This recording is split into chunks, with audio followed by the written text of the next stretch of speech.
धीरे गायले कुसुम के डंडा कटेल के तेल कड़ा कायले बे कड़ा कायले बे भैया चोला मला के दाग बर कायले बे दो बरे कायले बे माया चोला मला के दाग बरे कायले बे दो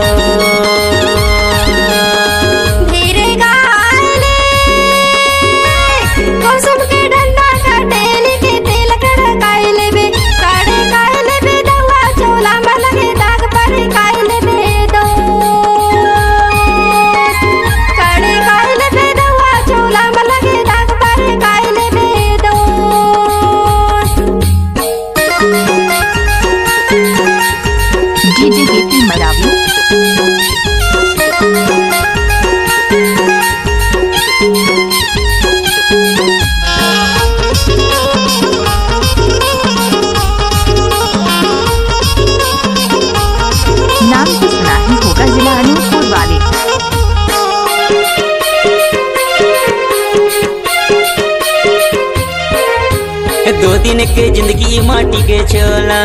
चंदा का चेहरा उम्र है 16 ऐसे गायले दो दिन के जिंदगी माटी के चोला चंदा का चेहरा उम्र है 16 ऐसे गायले कुसुम के डंडा कटेल के तेल कड़ा कायले बे भैया चोला मला के दाग बरे कायले बे दो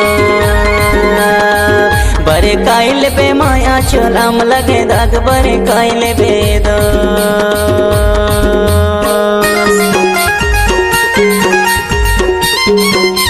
डीजे वीपी मरावी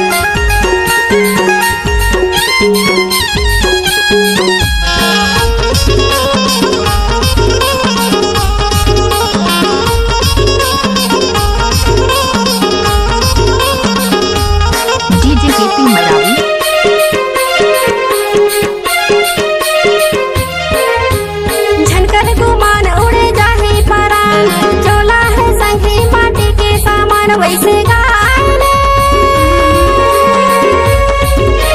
झनकर गुमान उड़े जाहे परान चोला है संगे माटी के सामान वैसे गायले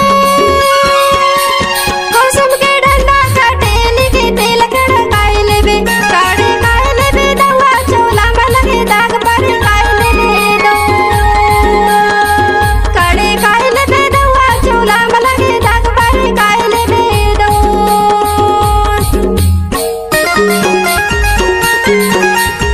नाम तो सुना ही होगा जिला अनूपपुर वाले।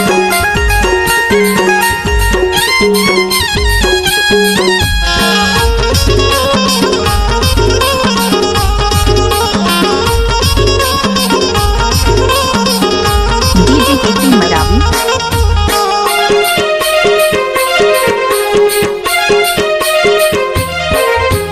पानी ला पीले पियत भरले मीठे गोठे बताले जियत भरले ऐसे गायले पानी ला पीले पियत भरले मीठे गोठे बताले जियत भरले ऐसे गायले कुसुम के डंडा कटेल के तेल कड़ा कायले बे भैया चोला मला के दाग बरे कायले बे दो बरे कायले बे माया चोला मला के दाग बरे कायले बे दो धीरे गायले कुसुम के डंडा कटेल के तेल कड़ा कायले बे कड़ा कायले बे भैया चोला मला के दाग बरे कायले बे दो बरे कायले बे माया चोला मला के दाग बरे कायले बे दो धीरे गायले कुसुम के डंडा कटेल के तेल कड़ा कायले बे काड़े कायले बे दवा चोला में लगे दाग बरे कायले बे दो काड़े कायले बे दवा चोला में लगे दाग बरे कायले बे दो बरे कायले बे माया चोला मला के दाग बरे कायले बे दो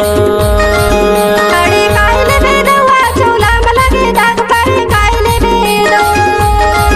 बरे काइले बे माया चोला में लगे दाग बरे काइले बे दो बरे काइले बे दवा चोला में लगे दाग बरे काइले बे दो